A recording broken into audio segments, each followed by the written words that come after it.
একদিকে BNP chairperson Begum Khaleda যেসব আসনে নির্বাচন করবেন সেই সব আসনে প্রার্থিতা না দিয়ে বিরল দৃষ্টান্ত স্থাপন করছে রাজনৈতিক একাধিক দল। অন্যদিকে কিছু কিছু দল বলছে গণভোট নির্বাচনের আগে হতেই হবে। এছাড়াও এমনও আছে যে কিছু রাজনৈতিক দল বলছে যে জুলাই সনদ এবং গণভোট তাদের উপরে চাপিয়ে দেওয়া হয়েছে, এমন এমন মন্তব্য কিন্তু তারা করেছেন। সবকিছু মিলিয়ে এই নভেম্বর পর্যন্ত যে আলোচনা চেয়ার টেবিলে হচ্ছিল সেই আলোচনার চেয়ার ছেড়ে বেশ কিছু রাজনৈতিক দল রাজপথে আসারও ঘোষণা দিয়েছেন। সবকিছু মিলে অস্থির রাজনীতি এবং উত্তাপ ছড়াচ্ছে খুব বেশ করে। আর এই নিয়ে আজকে আমাদের এই আয়োজন আমরা সাজিয়েছি মধ্যবর্তী ব্যাংক পিএলসির নতুন বাংলাদেশে। আজকে আমাদের আলোচনার বিষয় থাকছে রাজনৈতিক উত্তাপ, অস্থির চারপাশ। সবাইকে স্বাগত, দেখছেন নিউজ 24। আপনাদের সঙ্গে আছে আমি রিশাদ হাসান এবং আজকে আমাদের সঙ্গে স্টুডিওতে যারা অতিথি হিসেবে উপস্থিত আছেন আমি একটু আমার ডান পাশ থেকে পরিচয় করে দিতে চাই। আমার ডান পাশে আছেন মোহাম্মদ মিরাজ মিয়া, যুগ্ম সদস্য সচিব এনসিপি। আমাদের সঙ্গে আছেন ব্যারিস্টার আসাদুজ্জামান ফুয়াদ, সাধারণ সম্পাদক এবি পার্টি। এবং আমাদের সঙ্গে স্টুডিওতে উপস্থিত আছেন ডক্টর জাহিদুর রহমান, বিশ্ববিদ্যালয়ের শিক্ষক ও রাজনৈতিক বিশ্লেষক। আপনাদের তিনজনকে স্বাগত আজকে আমাদের এই আলোচনায় যোগ দেওয়ার জন্য। রাজনৈতিক উত্তাপ, অস্থির চারপাশ, এই শিরোনামে আজকে আমরা আমাদের যে আয়োজন সেটিকে সাজিয়েছি। প্রথমে একটু ডক্টর জাহিদুর রহমান আপনার কাছে আসতে চাই। প্রধান উপদেষ্টা আহ্বান না জানালে বিএনপি কেন অন্য দলের সঙ্গে আলোচনার টেবিলে বসবে না? কারণটা খুব স্পষ্ট। আমরা একটা জিনিস একটু বুঝতে হবে। আমি আশা করি বা আমি বিশ্বাস করি আমাদের রাজনৈতিক দলগুলো দিনের শেষে এই রাষ্ট্রের জন্য কাজ করতে চায়, কিন্তু প্রত্যেকটা রাজনৈতিক দলের নিজস্ব কিছু রাজনীতি আছে, রাজনৈতিক হিসাব নিকেশ আছে। আর আমরা এটা বুঝবো যে বাংলাদেশ এখনও ইউরোপ বা আমেরিকার যে লিবারেল ডেমোক্রেসির যে পর্যায়ে গেছে তার কাছাকাছিও নেই। এমনকি আমাদের সাউথ এশিয়ান যে স্ট্যান্ডার্ড তার চাইতেও আমরা অনেক পেছনে। এবং গণতান্ত্রিক ব্যবস্থায় ফিরে আসা রাষ্ট্র হিসেবে নেপাল বা ভুটান, যারা কাগজে কলমেও বহু পরে এই জায়গায় এসছে, তাদের চাইতেও আমরা পিছিয়ে আছি। সুতরাং বাংলাদেশে রাজনৈতিক দলগুলো এখনও অনেক বেশি গণতান্ত্রিক হয়ে উঠেছে সেটা মনে করার কোনো কারণ নেই। এখন বিএনপি কেন পারবে না আমরা খেয়াল করব। জামাত যখন ডাক দিয়েছে আলোচনার জন্য, বিএনপি ধরে নিলাম সেখানে সাড়া দিল, গেল, অন্যান্য দল আসলো এবং একটা সমাধান হলো, তাহলে দেখা যাবে এটা জামাতের একটা ক্রেডিট তৈরি হচ্ছে। খুব স্বাভাবিকভাবে যেটা হবে, এই ক্রেডিটটা জামাত ব্যবহার করার চেষ্টা করবে। ব্যবহার করলে যেটা মনে হবে যে না, জামাত এখানে এখন প্রধান রাজনৈতিক দলের কাছাকাছি পর্যায়ে চলে গেছে এবং তারা এখানে হোস্ট হিসেবে মুরব্বীর আচরণ করে তারা, জামাত তো আসলে বয়সের দিক থেকে মুরব্বীও, আমার মনে হয় যদি সেই প্রাচীন জামাত থেকে শুরু করি, তো তাহলে এইরকম একটা প্রবণতা আছে। সুতরাং খুব স্বাভাবিকভাবে খুবই এক্সপেক্টেড ছিল। মানে যখন জামাত এটা ডাক দিয়েছে, তখন সেদিনই আমি কোনো একটা টক শোতে বলছিলাম যে বিএনপি এটা যাবে না, এটা যাওয়া সম্ভব না। আমরা যতই বলি না কেন দেশের স্বার্থ, রাষ্ট্রের স্বার্থ সবই ঠিক আছে, একটা গণতান্ত্রিক ব্যবস্থায় রাষ্ট্রের স্বার্থের সাথে দলের যে স্বার্থ আছে তার একটা ইন্টারাকশন আছে, তার একটা ইন্টারাকশনের মধ্য দিয়ে আসলে সে তার সিদ্ধান্তগুলো নেয়, সেটাই হলো প্রধান কারণ। জি, ধন্যবাদ। ব্যারিস্টার ফুয়াদ, একটু আপনার কাছে আসি। আলোচনার টেবিল ছেড়ে দলগুলো কেন রাজপথের দিকে এগোচ্ছে? 11 নভেম্বর ঢাকায় জনস্রোতের কথা বলেছে, আমরা গেল 7 নভেম্বর দেখেছি বিএনপি বেশ ভালো, তাদের যে কর্মী সমর্থকদের যে শক্তি সেটি বেশ ভালোভাবে রাজপথে প্রদর্শন করেছে এবং বিশেষ করে কঠোর আন্দোলনের হুঁশিয়ারি দেওয়া হচ্ছে, বিশেষ করে জামাত ইসলাম সহ বাকি যে 8 দল তাদের পক্ষ থেকে। ধন্যবাদ। প্রথম কথা হচ্ছে যে রাজনীতির কিছু ভাষা তো আসলে মুখস্থ হয়ে গেছে। যারা কোরআনে হাফেজ দেখবেন যে তাদের একটা চর্চার মধ্য দিয়ে তারা যায় আর কি। তাদেরকে অনেক সকালে উঠতে হয়, তাদেরকে এগুলো পাতার পর পাতা মুখস্থ করতে হয়। তো যারা রাজনীতিবিদ, যারা দেশে রাজনীতি করেন, তাদের কিছু ভাষা মুখস্থ করে ফেলতে হয় ছোটোবেলা থেকে।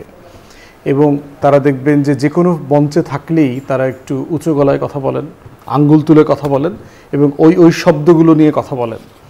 এই জন্য দেখবেন যে কনভারসেশনে ডায়ালগ জিনিসটা, অ্যাপ্রোচ জিনিসটা আমাদের পলিটিক্যাল কালচারে ডেভেলপ হয় নাই।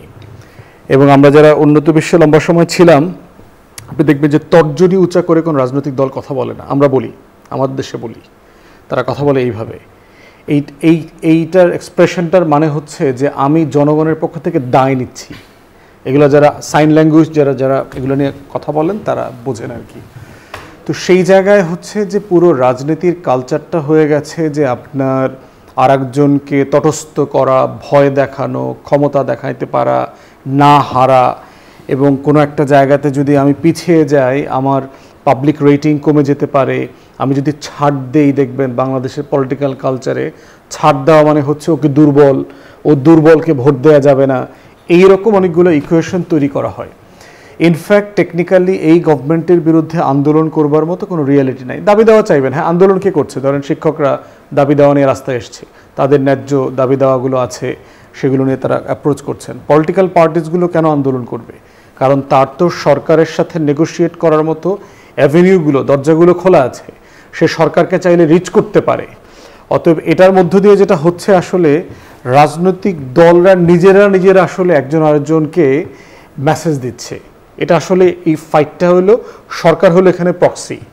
এখানে একজন আরেকজনকে আসলে বক্তব্য বোঝানোর চেষ্টা করতেছে যে তুমি কি করবা না, আর আমি কি করতে পারবো না। তো সেই জায়গাতে আমরা বোধ করছি যে এটা এই নির্বাচনের আগে এই সিচুয়েশনটা একটু উত্তপ্ত থাকা, এটা খুব বেশি মানে ভয় পাওয়ার মতো অথবা আশঙ্কিত হওয়ার মতো কোনো জায়গা আমি এখানে দেখতে পাচ্ছি না। বরং আমরা বোধ করতেছি যে এটা just simply tug of war, political ল্যাঙ্গুয়েজের ভাষায় কথা বলছে সবাই, বাট এটাকে কাম ডাউন করা দরকার। এখন আমরা বোধ করছি সব রাজনৈতিক দল আসলে ইলেকশন ম্যানিফেস্টো নিয়ে কথা বলা শুরু করা দরকার, যে আসলে তারা নির্বাচনে কি করবে না। আমরা যারা তৃণমূলে নির্বাচনের আগে একটু যাওয়া আসা শুরু করছি, আমরা দেখতে পাচ্ছি যে পরিস্থিতি কিন্তু বেশ উত্তপ্ত হয়ে উঠতেছে এলাকাগুলোতে। বড় বড় দলগুলোর ভিতরে ইন্টারনাল কনফ্লিক্ট, খুন খারাপি পর্যন্ত যাচ্ছে, অবাঞ্ছিত ঘোষণা করা, পোস্টার ছেড়ে ফেলা, ব্যানার ছেড়ে ফেলা, বিভিন্ন দলের নেতাকর্মীদের মধ্যে এগুলো নিয়ে সংঘর্ষের দিকে যাচ্ছে। সেগুলো নিয়ে আসলে আলাপ তোলা দরকার, যে একটা ভালো নির্বাচন তৈরি করবার জন্য, উঠায় নিয়ে আসার জন্য কোথায় কোথায় চ্যালেঞ্জ আছে। ইলেকশন ম্যানিফেস্টো ফোকাস পলিটিক্সে চলে যাওয়া উচিত আমাদের সবার। অনেক অনেক ধন্যবাদ। মিরাজ মিয়া, আপনার কাছে আমার একই প্রশ্ন।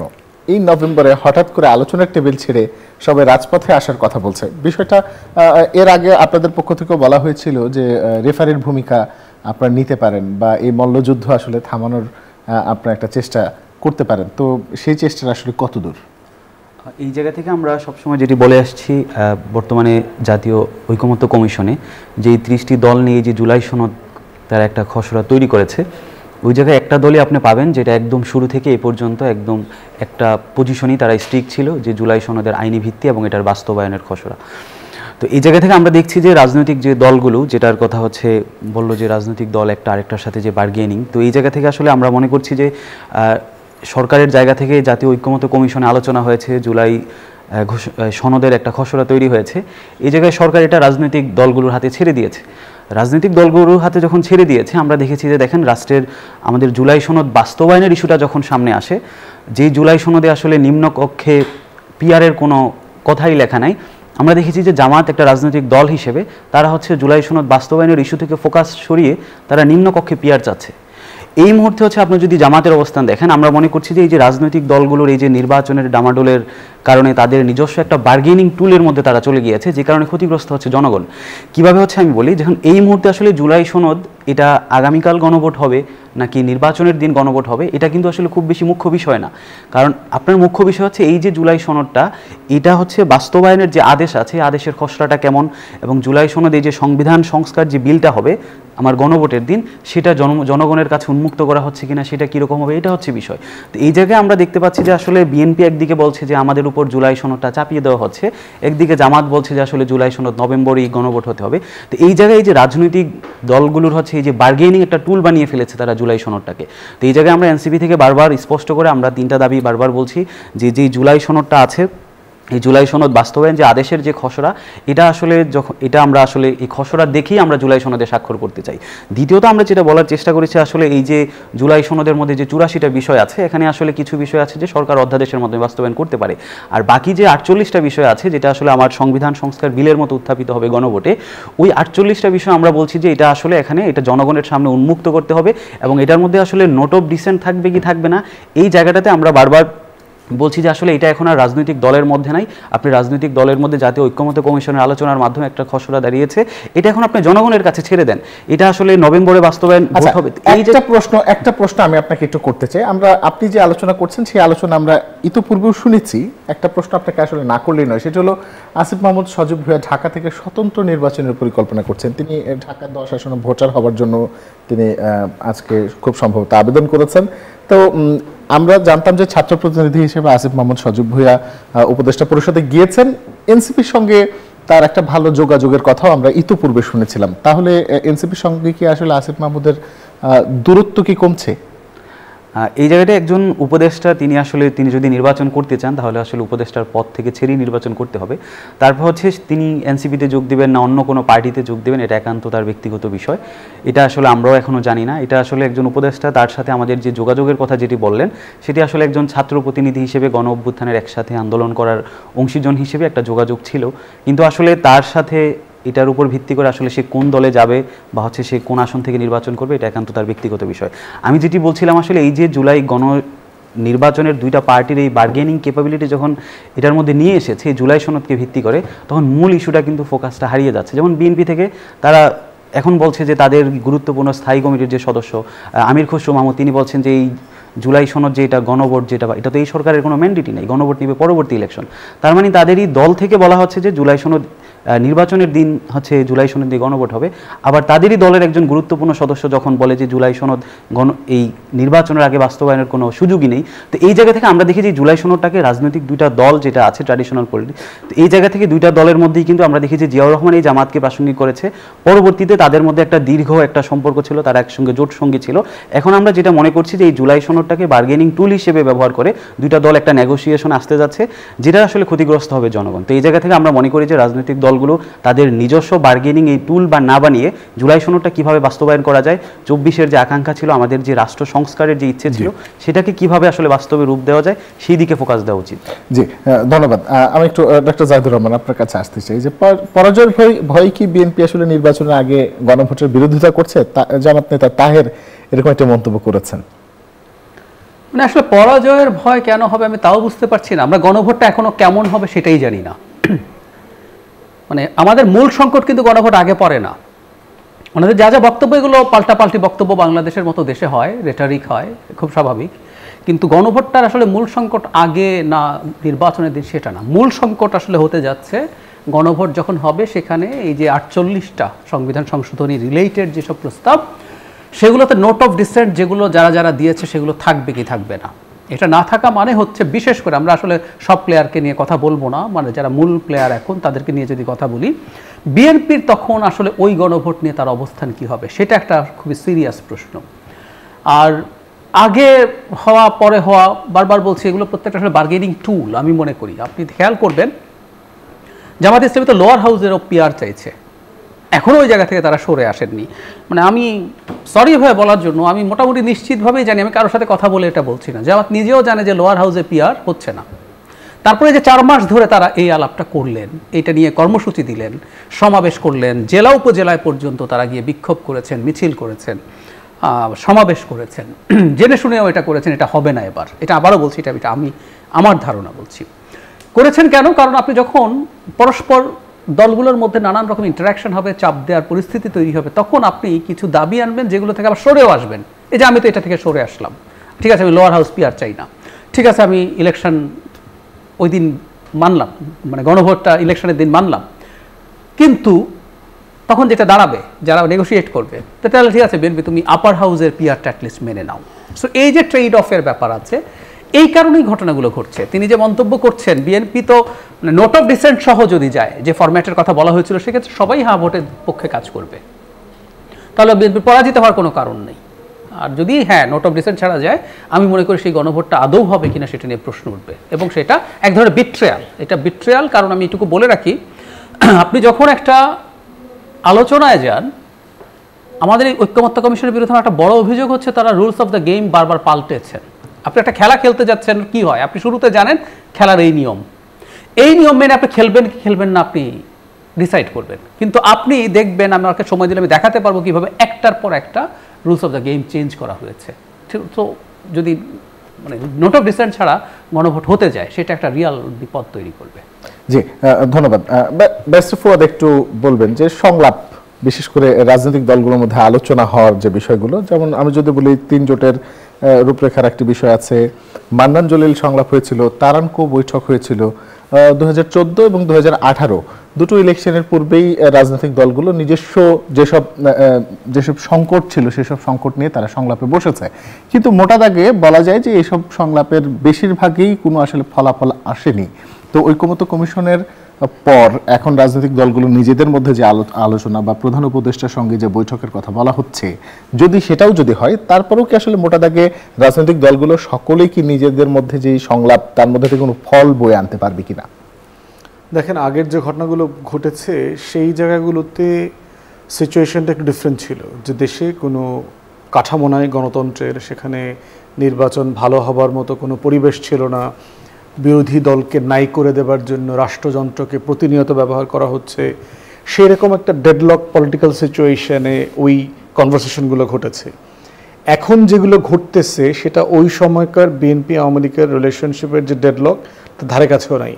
এখন সিচুয়েশনটা খুবই একটা ফ্রেন্ডলি দ্বিমতের জায়গাতে আছে আর কি, যে এখানে আমাদের কিছু একমত দ্বিমতের জায়গা আছে। অন্তর্বর্তীকালীন সরকার থাকা অবস্থায় যত বেশি সংস্কারের ব্যাপারে একমত করিয়ে নেওয়া যায়, এই জায়গাগুলোতে রাজনৈতিক দলগুলো কাজ করছে।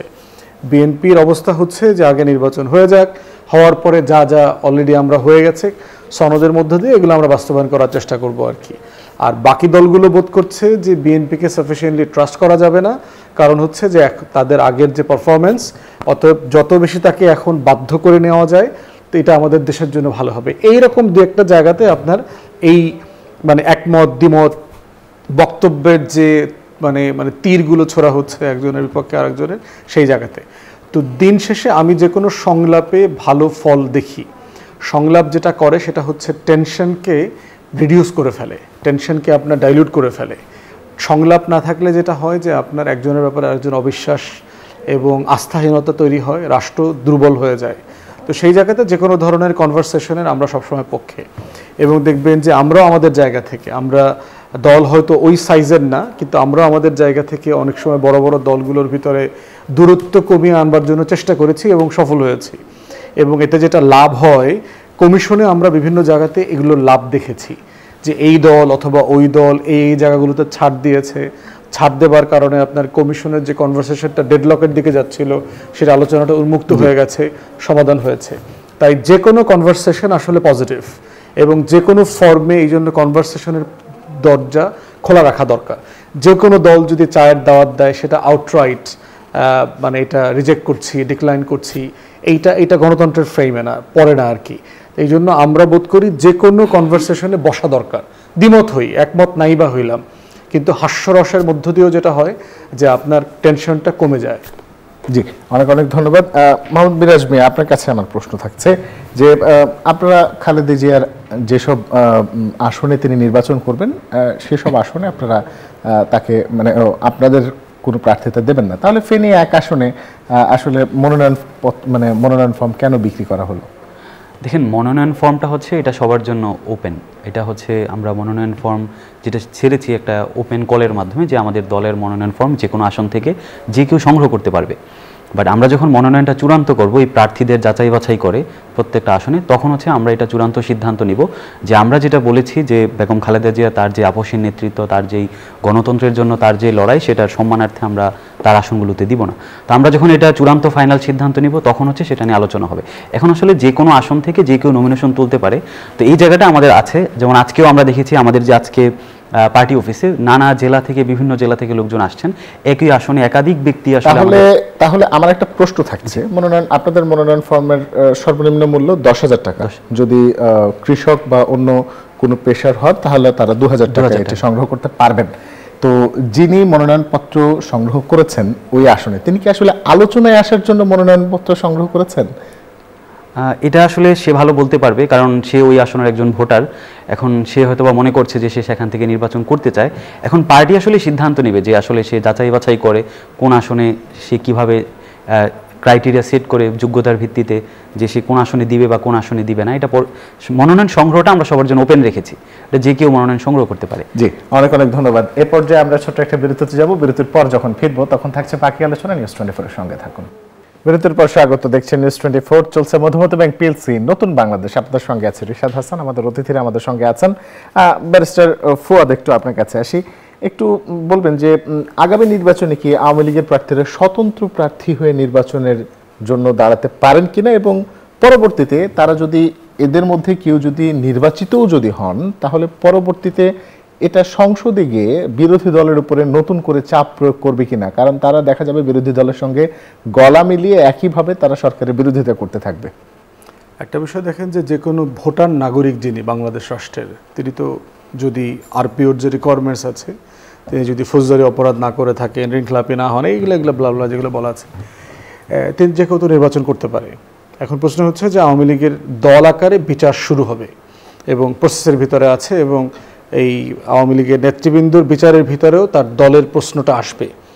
তা এখন এইখানে যদি এই ধরনের কোনো সাবমিশন আসে অথবা কোর্টের রায় আসে যে যারা আওয়ামী লীগ নিষিদ্ধ দল তারা নির্বাচন করতে পারবে না, রাজনীতি করতে পারবে না, এবং তাদের সাথে যারা পদস্থ ছিল গত 15 বছর ধরে কোনো না কোনো ফর্মে পদে ছিল, নির্বাচন করেছে, এমন মানুষরা নির্বাচন করতে পারবে না, তাহলে ধরো তো সেই ধরনের পদধারী লোকও ইন্ডিপেন্ডেন্টলি দাঁড়াতে পারবে না। আবার সেকেন্ড দেখেন, যদি নন আওয়ামী লীগ হয়, ধরেন ইন্ডিপেন্ডেন্টলি দাঁড়ায় গেল যিনি ওই এলাকাতে ওই মহল্লাতে, জাতীয়ভাবে হয়তো আমরা তাকে চিনি না, কিন্তু এলাকার বিএনপি জামাতের নেতাকর্মীরা তো তারে চিনে, যারে এই তো ওই ঘরানার। তো তখন যেটা হবে, একটা আইন শৃঙ্খলা পরিস্থিতির অবনতির হওয়ার মতো একটা রিয়েলিটি তৈরি হবে। কারণ সে যখন একটা ভোট মোবিলাইজ করার চেষ্টা করবে, যেই ভোটটা নিয়ে বিএনপি এবং জামাত অলরেডি যেই কেকের উপরে তাকায় আছে যে এই কেকের কত অংশ আমরা কে পাইতে পারি, তো সেই জায়গায় যখন ইন্ডিপেন্ডেন্ট ক্যান্ডিডেট আসবে, আওয়ামী লীগ জাতীয় পার্টির এই ভোটটা মোবিলাইজ করার সম্ভাবনা থাকবে, তখন সেখানে সহিংসতার সম্ভাবনা দেখতে পাচ্ছি। অতএব টেকনিক্যালি তখন যেটা হবে যে আপনার যেখানে বিএনপির জেতার সম্ভাবনা আছে ওই ভোটগুলা যদি অন্য জায়গায় চলে যায় সে হেরে যাবে, অথবা যেখানে জামাতের জেতার সম্ভাবনা আছে ওই ভোটের মার্জিনটা চলে গেলে সে হেরে যাবে, তখন সেই পক্ষগুলো ওইখানে মারামারিতে জড়ায় যাবে। অতএব এই অংশ পাড়ি দিয়ে যদি কোনো আওয়ামী লীগ এই তৃতীয় জাল ভেদ করে নির্বাচিত হয়ে আসে, তখন তো জাতীয় রাজনীতির প্রশ্ন আসবে সংসদ পর্যন্ত। আমি এখন পর্যন্ত বোধ করছি না যে কোনো ইন্ডিপেন্ডেন্ট ক্যান্ডিডেট আওয়ামী লীগের ন্যূনতম ছায়া আছে, পরিচয় আছে, এমন লোক জিতে আসতে পারবে এই ইলেকশনে। সেই রিয়ালিটি ক্যাম্পেইন লেভেলেই চলবে না, থাকবে না। আর হচ্ছে তারপরে যদি একদম আননোন, যাকে আমরা কেউ কোনো দিন চিনি না, ওনার মাত্র জন্ম হয়ে উনি এমপি হয়ে গেছেন ক্যান্ডিডেট হিসেবে, সেটা তো ডিফারেন্ট ক্যাটাগরি। সেটাতে ইন্ডিপেন্ডেন্ট ক্যান্ডিডেট হিসেবে তার যেই রোল প্লে করার সেটা তিনি রোল প্লে করবেন। প্রশ্ন হচ্ছে, একটা যদি আওয়ামী লীগ দল আকারে নিষিদ্ধ হয়ে যায়, তার নেতাকর্মীদের ফাঁসির রায় হয়ে যায়, সেই রকম একটা দল এবং তার নেতাকর্মীকে তিনি পার্লামেন্টে গেলেও বাই ল তো তিনি ডিফেন্ড করতে পারবেন না। কারণ ডিফেন্ড করাটা মানে হচ্ছে তিনি তো আসলে মানে মানে মানে মানে এক্সট্রিমলি একটা ভয়ঙ্কর কাজ করবেন, একটা জেনোসাইডের অপরাধে অভিযুক্ত এবং রায় হয়ে গেছে এমন মানুষদের পক্ষে সাফাই করা, তাহলে আলটিমেটলি তিনি একটা ক্রিমিনাল অফিসের দিকে চলে যাবেন। এখন পার্লামেন্টারি প্রিভিলেজ ব্যবহার করে সেইটাকে সে ওভাররাইড করতে পারবে কি না সেটা আমরা বোধ করছি না, কারণ শপথ ভঙ্গ হয়ে যাবে সেখানে। কারণ ওখানে সংবিধান আইন রক্ষা করবার একটা শপথ তৈরি আসবে, এবং সেটার ভিতরে আমাদের কোর্টের ডিসিশনকে সম্মান করবার জায়গাটাও অন্তর্ভুক্ত। জি, অনেক অনেক ধন্যবাদ। ডক্টর জাহিদুর রহমান, একটু বলবেন, বিএনপি জামাত দুই দলই এনসিপিকে জোটে চায়, বা জুলাইয়ের যে শক্তি সেটিকে আসলে তারা কোনো না কোনোভাবে জোটে চায়। আবার এনসিপি তারাও বলেছে বিএনপি জামাতের বাইরে তারা একটি জোটে যেতে চায়, আবার তারা স্বতন্ত্র 300 আসনের প্রার্থী দিতে চায়। আসলে সর্বশেষ আসলে সামনের নির্বাচনে আসলে জোটটা কেমন হতে যাচ্ছে? আসি সেই জায়গায়, ফুয়াদ ভাই আওয়ামী লীগের পার্টিসিপেট করা নিয়ে যেটা বলেছেন, একটা জিনিস একটু যোগ করতে চাই। কিছু ইন্ডিপেন্ডেন্ট ক্যান্ডিডেট আওয়ামী লীগের খুব পদে ছিলেন না, মানে আসলে তো এটা আমাদের অ্যাগ্রি করতে হবে কোনো একটা পয়েন্টে যে আমাদের দিনের শেষে এই দেশ শাসন করবে বা একটা গণতান্ত্রিক ব্যবস্থা, একটা রাষ্ট্র চালাবে সংবিধান এবং আইন। সো সংবিধানেও আছে কে কে পার্টিসিপেট করতে পারবেন, যোগ্যতা অযোগ্যতা আরপিও সব মিলে। কেউ যদি সেটার বাইরে গিয়ে থাকেন, খুব সম্ভাবনা আছে, যেমন ধরুন গোপালগঞ্জের একজন কলেজ টিচার বা একজন লয়ার, যিনি ফুয়াদ ভাই যেভাবে বলছেন যে সবাই চেনেন, উনি আওয়ামী লীগ করেন, উনি ইন্ডিপেন্ডেন্ট দাঁড়ালেন, তার কিন্তু নির্বাচন করার অধিকার আছে। এবং একটা ঝুঁকির কথা যেটা ভাইয়া বলছেন সেটাও আমি অ্যাগ্রি করি, কিন্তু আমি এখানে বলতে চাই সরকারের উচিত হবে এই ধরনের ক্যান্ডিডেটকে সর্বোচ্চ নিরাপত্তা নিশ্চিত করা। It's a must. আমরা যখন আওয়ামী লীগকে, ইভেন আওয়ামী লীগ নিষিদ্ধকরণ নিয়ে কিন্তু আমরা বিচার করার কথা বলছি, আমরা বিচার করে নিষিদ্ধ করা না, আমরা নিষিদ্ধ করার জন্য বিচার করছি। সেটা নিষিদ্ধ তো টেকনিক্যালি নাও হতে পারে। গণজাগরণ মঞ্চের বিরুদ্ধে কি অভিযোগ ছিল? ফাঁসি চাই বলা হয়েছে, যে ফাঁসি দিতেই হবে। না, আমি যখন একটা সালিশ মানি, একটা বিচার মানি, আমি এক্সপেক্ট করি আওয়ামী লীগ নিষিদ্ধ হবে, কিন্তু যারা বিচার করছেন সেই বিচারকদের মনে হতে পারে, টেকনিক্যালি বলছি, আওয়ামী লীগ মানবতা বিরোধী অপরাধ দল হিসাবে করেনি, সো আওয়ামী লীগ নিষিদ্ধ নাও হতে পারে। কিন্তু যে ব্যক্তিরা ইলেকশন করতে আসবে তাদের এটা একটা চ্যালেঞ্জ, কিন্তু সরকার এটা এই অধিকার নিশ্চিত করার মাধ্যমে সরকার তার শক্তি এবং নিউট্রালিটি প্রমাণ করবেন, এটা খুবই জরুরি ব্যাপার। কারণ আমি অনেককে দেখছি কেউ কেউ বলার চেষ্টা করছে নিরপেক্ষ দাঁড়িয়ে যাবে, এটা হবে ওটা হবে, অথবা জাতীয় পার্টি যদি থাকে ওরা লাঙল নিয়ে দাঁড়িয়ে যেতে পারে, যদি পারে সেটা আসলে এনশিওর করতে হবে যে তারা নির্বাচন করতে পারছেন। এবার জোটের প্রসঙ্গে বলি, জোট আসলে এখন জোট সামনে রেখে নানান কথাবার্তা হবেই, এনসিপিকে নিয়ে টানাটানি হবে এবং খুব লজিক্যাল কারণেই হবে। এনসিপির নির্বাচনের শক্তি এখনও খুব বড় না, আমরা জাস্ট কিছু জরিপ জানি, কিন্তু অনেক বেশি সংখ্যা না হলেও যেহেতু এই গণঅভ্যুত্থানের ফেজদের মধ্যে অনেকগুলোই আছে, আর বিশেষ করে আমাদের সবচেয়ে গুরুত্বপূর্ণ ফেজ জনাব নাহিদ ইসলাম এই দলটার প্রধান, সুতরাং এই দলটার একটা আলাদা গুরুত্ব আছে। সুতরাং তাদেরকে সামনে রাখার চেষ্টা বিএনপি করবে, জামায়াত করবে, এবং জামায়াতের কিন্তু এনসিপিকে আরেকটা কারণেও খুবই জরুরিভাবে প্রয়োজন। জামায়াত সোফার যেসব দলকে সাথে নিচ্ছে সবই একটা দল বাদে প্রায় 8 দলের যে বসছেন, আমি বলছি না তাদের জোট হবে, জোট যদি হয় সব কিন্তু ইসলামপন্থী দল। ফলে বাংলাদেশে একটা গ্র্যান্ড অ্যালায়েন্স হচ্ছে ইসলামপন্থী দলের, এটার কিন্তু একটা ব্র্যান্ডিং আছে, টু সাম এক্সটেন্ট কখনো কখনো একটা নেগেটিভ ব্র্যান্ডিং থাকতে পারে। এর মধ্যে তার সাথে যারা বসছেন এর মধ্যে জামাত শরিয়ার কথা তো বলে, কেউ কেউ আরও কট্টরভাবে বলেন, খেলাফতের কথা বলেন, এমন দলও কিন্তু এর মধ্যে আছে। ফলে এনসিপিকে যদি তারা সাথে রাখতে পারেন যে এখানে একটা মধ্যপন্থী দল যেটা আইডেন্টিটি পলিটিক্স করে না এবং অনিবার্যভাবে গণঅভ্যুত্থানের ফেজ, সেটা তাদেরকে খুবই সাহায্য করবে। এখন সামনে যেটা দাঁড়াবে আমি ধারণা করি এনসিপির যে রাজনীতি, সেই রাজনীতি আসলে আর অ্যাফোর্ড করে না জামাতের সাথে যাওয়ার জন্য। কারণ একটা কথা মনে রাখতে হবে, জামাত বিএনপির সাথে জোট করেছে কেউ কেউ বলে, তাতে আসলে বিএনপির সমস্যা হয়নি, কারণ বিএনপি ছিল মেইন দল, জামাত ছিল মাইনর পার্টনার। এখানে এনসিপি যখন জামাতের সাথে যাবে, এনসিপি আসলে মাইনর পার্টনার হয়ে যাবে। সো এনসিপির যে রাজনীতি, মধ্যপন্থী রাজনীতির কথা বলে, সেটা সংকটে পড়বে। সেই কারণে আমি মনে করি এনসিপির সম্ভাবনা বেশি আছে বিএনপির সাথে জোট করার, আর তাদের আলাদাভাবে নির্বাচন করারও একটা সম্ভাবনা থাকে। জি, ধন্যবাদ।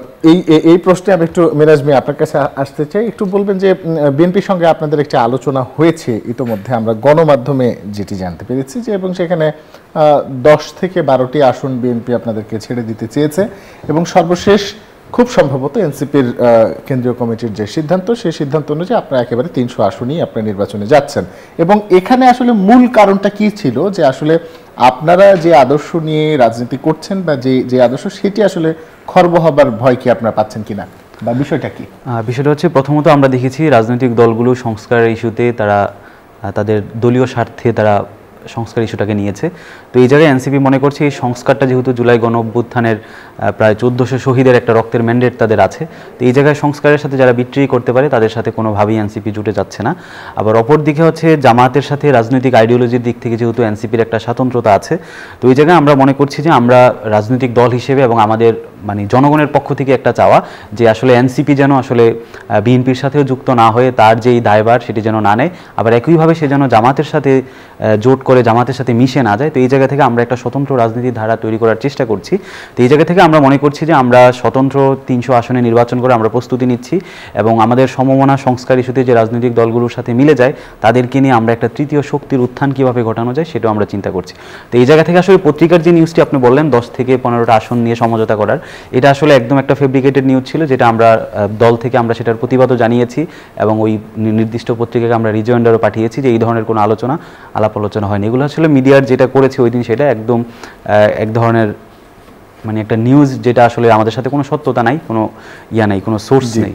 এই জায়গা থেকে আমরা আসলে এনসিপি আমাদের নিজস্ব যে স্বতন্ত্র দ্বারা সেটা আমরা ধরে রাখার চেষ্টা করছি, এবং আমাদের দলীয় ফোরামে আলোচনা হচ্ছে যে আমরা আসলে আমাদের একটা এনসিপি আসলে দল হিসেবে তাদের একটা গোষ্ঠী বা একটা সমর্থন এই দেশে দাঁড়িয়ে গেছে। তো ওই জায়গা থেকে আমাদের সমর্থনরা যারা আছে, যারা জনগণ আছে, তারাও চাচ্ছে এনসিপি তাদের যে স্বতন্ত্রতা সেটা ধরে রাখুক। তো ওই জায়গা থেকে আমরা আগাচ্ছি আর কি 300 আসন কেন্দ্র। অনেক অনেক ধন্যবাদ। এরপর যে আমরা ছোট একটা বিরতি যাব, বিরতির পর যখন ফিরবো তখন আমাদের বাকি আলোচনা থাকছে, সঙ্গে থাকুন। বিরতির পর স্বাগত আরো একবার। সরাসরি চলে যাচ্ছে আমাদের অতিথিদের কাছে। আমাদের একেবারে সময় শেষের দিকে আছে। জামাত ইসলাম বাদে সকল ইসলামী দলকে এক হওয়ার আহ্বান জানিয়েছেন হেফাজত আমির ডক্টর জাহিদুর রহমান। একটু বলবেন যে আসলে হঠাৎ করে জামাত ইসলাম বাদে এই কথা হেফাজতের পক্ষ থেকে বারবারই এসেছে, আসলে কি তারা আসন সমঝোতা বা জোট কোনো কিছুতে যেতে চায় না, না আসলে বিষয়টা কি? জামাতের সাথে অন্তত হেফাজতের আমিরকে আমরা দেখেছি দীর্ঘকাল তারা, আমি মহিবুল্লাহ বাবুনগরী আমরা খেয়াল করেছি রিপিটেডলি তিনি জামাত সম্পর্কে তার অবস্থান জানাচ্ছেন। এখন কে শুদ্ধ কে সঠিক আমি সেই ডিবেটে যাচ্ছি না, কিন্তু যখন মহিবুল্লাহ বাবুনগরী মনে করছেন জামাতের ইসলাম ইসলাম না, এটা মদিনার ইসলাম না, আমি ওনাকে কোট করছি, এটা মওদুদির ইসলাম এবং জামাতের কাছে গেলে ঈমান থাকবে না, একদম স্পষ্টভাবে তিনি যখন বলেন, উনি যেহেতু এটা বিশ্বাস করেন তার ইন্টারপ্রিটেশনে, তাহলে খুব স্বাভাবিকভাবে জামাত যখন অন্য ইসলামী দলগুলোকে নিয়ে এক ধরনের জোট তৈরির চেষ্টা করছে, ওনার দায়িত্বের অংশ এটা। হেফাজতে ইসলাম সংগঠনটা তৈরি হয়েছিল যে চিন্তা মাথায় রেখে, তার যদি মনে হয়, আবারও বলছি এটা তার বিবেচনায় যদি মনে হয় যে জামাতের সাথে অন্য ইসলামী দলগুলো যদি যায়, তার ভাষ্যমতে যে দলটা ইসলামী না তাই যদি হয়ে থাকে, তাহলে তিনি এই আহ্বান জানাতেই পারেন, তিনি সেই আহ্বানটা তার মতো করে জানাচ্ছেন। ইনফ্যাক্ট এটা আমাদের সমাজের দীর্ঘদিন থেকে চলা একটা ফল্ট লাইন বলবো, ইসলামী দলগুলোর মধ্যে যেটা ছিল সেটা আসলে প্রকাশ্য করছে, কারণ ইসলামের তো নানান ইন্টারপ্রিটেশন আছে। এটা হেফাজত আমির না, ইসলামী আন্দোলনের সাথে তারা এখন এক ধরনের একসাথে চলার চেষ্টা করছেন, অথচ ইসলামী আন্দোলনেরও গুরুত্বপূর্ণ নেতা ফয়জুল করিম, যিনি দ্বিতীয় প্রধান নেতা, তার বেশ কিছু মন্তব্য আছে, কিছুদিন আগে তিনি স্বীকারও করেছেন তিনি সেগুলো এখনো স্টিক করেন। সো এই বিভেদটা যে আছে, এই বিভেদটাই আসলে আবার সামনে আসলো এবং আমি মনে করি সময় যত যাবে এটা খুবই প্রমিনেন্ট হয়ে উঠবে। জি, ধন্যবাদ। ব্যারিস্টার ফুয়াদ একটু বলবেন যে চট্টগ্রাম হাটহাজারী যে আসনটি রয়েছে সেখানে হেফাজতের দুর্গ বলে সেই জায়গাটি পরিচিত, সেখানে আমরা বিএনপি বা অন্যান্য দলের যেসব প্রার্থীদের দেখতে পাচ্ছি, সেখানে কি আসলে একেবারে জিতে আসাটা কি খুব কঠিন হবে? কারণ হেফাজত সেখানে মানে বেশ শক্তিশালী বলা হয়। হেফাজতের এই আসনগুলোতে তো একসময় আওয়ামী লীগের মনোনয়ন নিয়ে জাতীয় পার্টির লোকজন জিতে আসছে, ভোট ছাড়া জিতে আসছে। আমার কাছে এটা মনে হয়নি।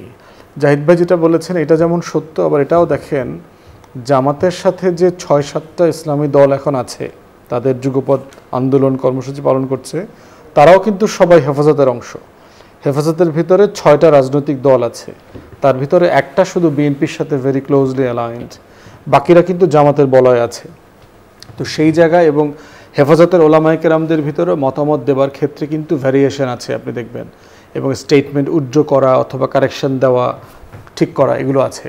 আর হিস্টোরিক্যালি জামাতের রাজনীতির সাথে এই হিন্দুস্তানের পুরো ওলামায়ে কেরামদের রাজনীতির একটা ভিন্নমত অনেক বছরের, লম্বা সময় থেকে আর কি, গত শতাব্দী থেকে আছে। দারুল উলুম দেওবন্দ থেকে শুরু করে এই ঘরানার যে ওলামায়ে কেরামরা এই সিলসিলা থেকে এসছেন, ওনাদের সাথে এই দ্বিমতটা আছে। এবং এই দ্বিমতটা কখনো কখনো ওভারফ্লো করে রাজনীতিতে ঢুকে যায়, যেটা খুব দুঃখজনক আর কি। এটা দরকার নাই, পলিটিক্যাল পার্টিকে পলিটিক্যালি ডিল করা দরকার আর কি। এইটাকে মাযহাব দিয়া, ফিরকা দিয়া ডিল করাটা সেফ না কারোর জন্য আর কি। জি, অনেক অনেক ধন্যবাদ। মিরাজ, একটু আপনার কাছে আসি, আমরা একদম শেষ মুহূর্তে আছি, একটু সংক্ষেপে বলবেন যে এনসিপি এবি পার্টি সহ যেই 9 দল বিএনপি জামাতকে আলোচনার টেবিলে বসাতে চেয়েছিল, সেই 7 দিন শেষ হয়ে গেছে, এটি কি আসলে সম্ভব, বসানো সম্ভব শেষ পর্যন্ত? একদম সংক্ষেপে। এটি আসলে শেষ পর্যন্ত বসানো সম্ভব না, কারণ এই ইস্যুটি আসলে সরকারের এখন উচিত ঐকমত্য কমিশনের এটি জনগণের কাছে ছেড়ে দেওয়া, গণভোটের কাছে ছেড়ে দেওয়া। অনেক অনেক ধন্যবাদ, নোট অফ ডিসেন্ট। অনেক অনেক ধন্যবাদ। আজকের মতো এখানেই শেষ করছি, শুভরাত্রি।